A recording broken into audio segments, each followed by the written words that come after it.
One really weird thing about this island is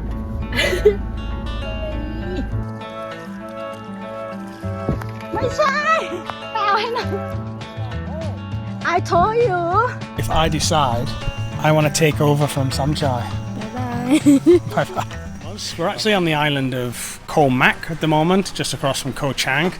One of the lesser known islands, one of the lesser visited islands. So we're just getting coffee at this Japanese owned cafe in the centre of the island. This is actually our yearly getaway, so the two of us get away once a year just together without the kids. And we're staying in a little bungalow on the beach. It's got a nice beach front view, nice open windows surrounding it, and just quite an idyllic place. It's a quiet place, Koh Mak, especially now because it's not the high season.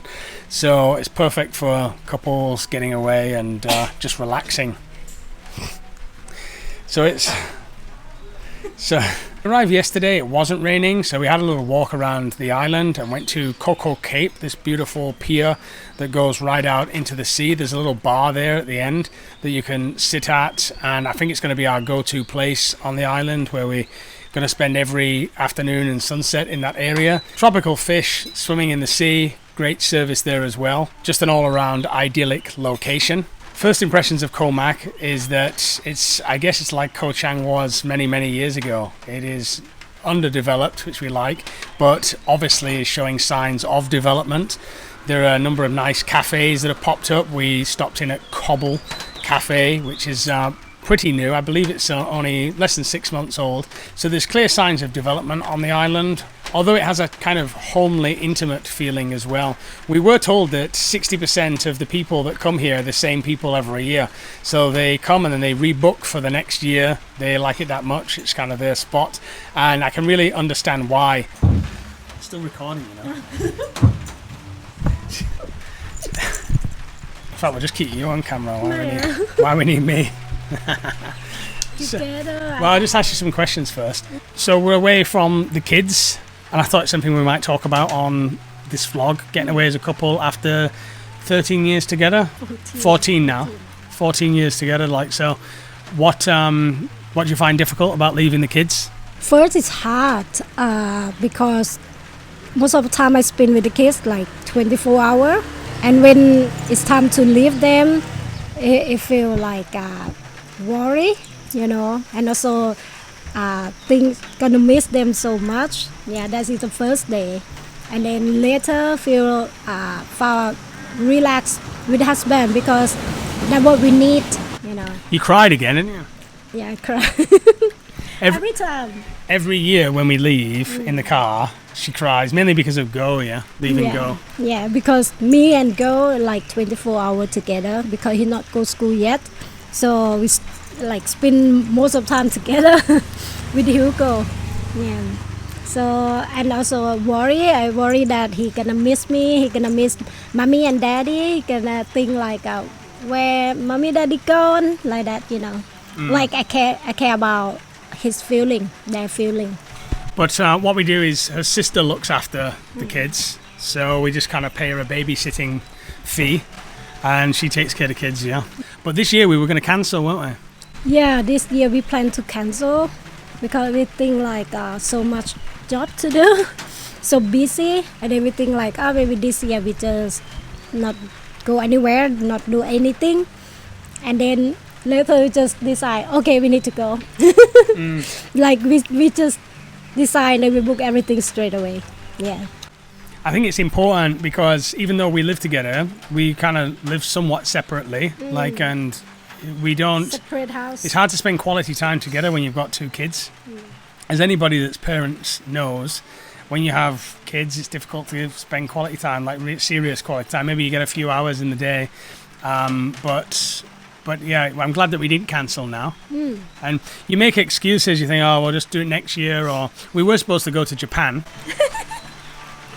But also, you know, with this situation with the flights, and you don't know if flights are going to be grounded or any issues like that. So we don't want to get caught up in anything. So we decided to come to Koh Mak, where we've always wanted to come. Got a good one for you today. If you are planning to send money into Thailand, you can now get a nice juicy bonus by using my code. Many of you are already living here in Thailand, or you're planning to come and live here at some point. One of the biggest practical things is getting your money back here reliably, and that's where Tap Tap Send comes in. Tap Tap Send lets you send money from the UK, the USA, Australia, Europe, and Canada straight into a Thai bank account, quick and reliably. There are no transfer fees, rates are competitive, and usually your transfer will complete within minutes. So whether you're just topping up your living costs here, paying for something locally, or sending money to family in Thailand, it just works. So if you'd like to try it out for yourself, simply download Tap Tap Send from the App Store or Google Play and use my code word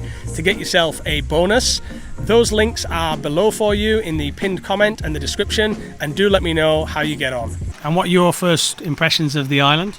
I feel like very local, you know, blend with nature and everything stay local, you know, not so fancy. First I think it'll be fancy or have many hotel, but actually when you come in, you see people just living normal, have the small house, you know, and the pier and less tourists. That's what I see. So it's just like a first time that we've been to Gili Island. That everything very unique. Yeah, I found Koh Mak like that. It's very unique. Quite artistic, isn't it? Artistic and very unique, you know. Dama doesn't like 5-star. Yeah. She used to live 5-star with my job in the hotel business, but you never liked it, did you? No, I like something like you keep the original. I like something like that. You keep the original, what it is, and then you can bring people in to enjoy what it is. That is Koh Mak. Yeah, I found it like that. I feel like I think that I can come back here again many times in this place. Yeah. Now we did decide to get a little bit adventurous one day, and we rented a kayak over to Koh Rayang. It was actually quite a trek. If we'd known what a mission it was going to be, maybe we wouldn't have done it. But paddling out there in the open water with the hot, blistering sun, there's nothing quite like it for a relaxing afternoon. Arriving on Koh Rayang, there's actually a caretaker. He lives full-time on the island. Originally he's from Chiang Mai, so he tells me, and his wife still lives up in Chiang Mai. He gets to see her twice a year. And all of the rest of the time he spends completely on this island. He is somewhat alone. There are some people that come to fish over here sometimes. And there is a hotel on the island where people can come and stay, although I believe it is seasonal. He is here most of the time, all alone. He survives off dried fish and he has some water reserves. And he tells me he gets back to the mainland about once a week. You can actually walk around Koh Rayang in around 5 minutes. It's not a very big island at all. I was surprised to see that there are actually 2 caravans out here on the island as well. They must have shipped them over, perhaps for accommodation or somewhere for the caretaker to stay. It got me to thinking about him living out here on this island and how dark it gets at night time. There is no light here on the island. I believe he's got a little bit of solar set up, but it really is a beautiful spot. We didn't want to leave, especially because we knew we had to kayak so far back. We wanted to stay on the island, and perhaps next time we visit, we will actually camp over here. I wouldn't actually mind doing a YouTuber Survivor challenge and seeing how many days I could last living on what I could catch out here on the island. A good excuse to get away for a while. Disaster did strike though, because we did not moor our kayak, we didn't tie it up anywhere, and it did start to float off.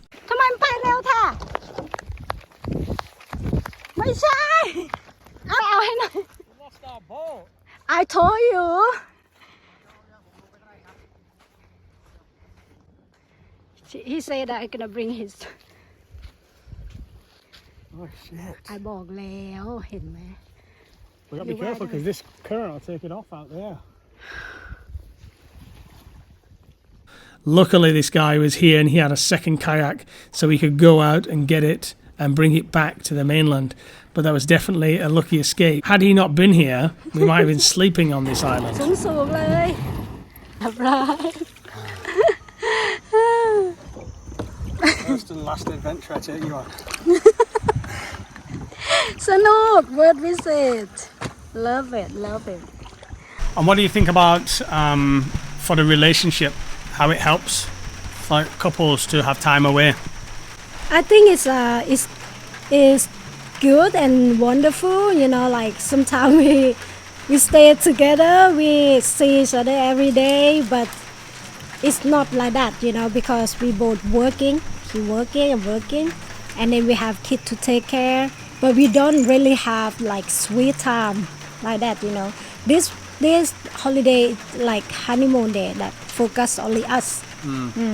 So, you know, be fun, be sweet, laugh like that. Yeah, it builds a friendship as well, isn't it? Yeah. Like, how important do you think friendship is for the relationship? Yeah, because At 14 years. 14 years. In the beginning, you don't think about friendship. I don't think. You just think about love. Gemma. Yes. But how important do you think friendship is after 14 years? I think like more talking here, more conversation here when we came here. So we like more conversation, because at the house you have so many conversation that it's not about us.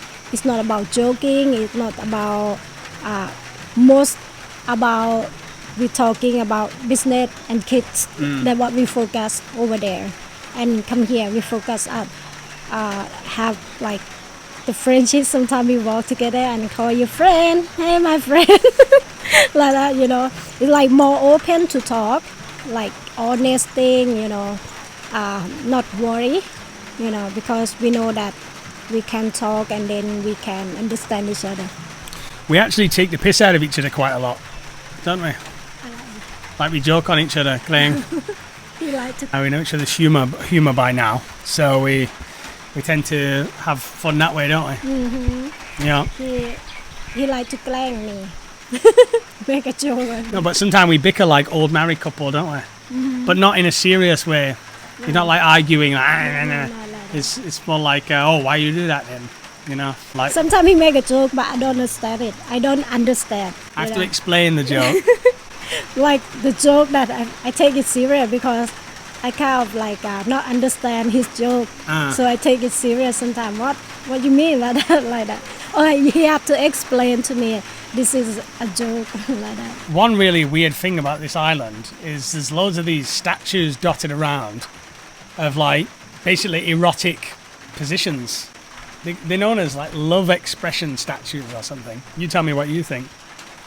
And apparently the story goes there was a guy called Samchai that lived on the island, and he was an artist and he wanted to show expressions of love, affection and eroticism. And so all these kind of weird, bizarre statues exist all around the island. What do you think of them? I'm not seeing yet. Yeah, you have. There is one that we found, this one here, that you have seen. What do you think of it? It's sexy. Sexy? You think it's sexy, that? Yeah. I don't know if you guys think that's sexy. Now, I did quite inquire why are they still there? Why did the locals not take them down? And it's because a lot of this land is privately owned, and maybe they are long-lasting family, different families that kind of knew each other, and they think, well, it's art, so we're going to keep it up and we'll just put some clothes on the statues. So that's why they haven't been removed. And I don't know, why should they be? They're part of the history of the island as well. If you see it as artistic, okay. If you see it something different, you know, it's quite naughty, you know. Like, I'm scared to look at it. Yeah. But they call what you call the Kingdom of Samchai. Oh, it's called the Kingdom of Samchai, yeah. Love Garden or something. Love Garden. Yeah. Go see my brother. My brother from another mother, Samchai. Spark here, I think. Finish. This is it? I saw here, maybe they walk inside there. I was going to keep going down there. So I don't know, is Samchai still alive or not? I think so. Look at his face. Alright, so we think he's still alive. He would be in his 70s now. So he started doing this when he was 25, and he's originally from Burma. As you can see, this is some of the examples of his work on the entry to Samchai's Love Garden, showing his point was to demonstrate love and affection So I don't know if he's still around because it's quite overgrown here. What if I decide that I want to take over from Samchai and get this area and continue his work? What would you do? Bye bye. Bye bye. So you can see his house is, well, it's abandoned. It's not, unless there's somebody here. I don't think there's somebody here. So we did just find out that Samchai used to live here, but he passed away already. So he's no longer here. Samchai, we had some kids let us know just over here. His old dwellings, and so he passed away, but his garden lives on. So it looked like they just put all his sculptures together here. Damo says dirty mind. That's her only comment on the situation. Dirty mind.